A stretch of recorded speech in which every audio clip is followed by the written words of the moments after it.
Tyler, like having known Charlie from the very start of Turning Point as, an activist for ideas, it did you ever think Charlie would morph into this like thought leader for the movement as opposed to like being like a foot soldier I for love the that movement? question. Good question. Yeah, that's really interesting. No. And here's the reason why. I was just laughing with Lauren about this the other day because I remember back in the day, I used to be like, it was like, again, it was like discipleship.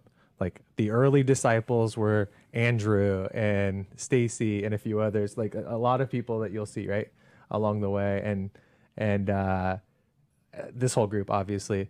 But as everyone was joining, it was like it alleviated pressure off of me because I had this blessing for so long for like the first few years just to be alone with Charlie. Like we would go places, we'd drive places, and we'd see people.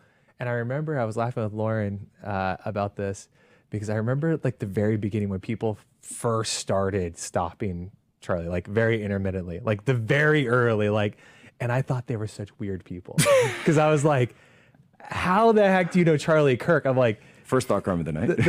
I felt the same thing. I have my and memory you remember, of that. like it was. I remember the first time I saw somebody stop Charlie, it was in an airport, and somebody like quietly gave him a fist bump, and I was like, "Oh man, That's so weird." And I remember that too. Like but I remember like the very early days, like nobody would like we would go to places and like nobody would recognize him, and then it started like I'd be like, "That's really weird," and so no, I could never envision that because I knew Charlie the way like the young Charlie that nobody knew, and he blossomed into this massive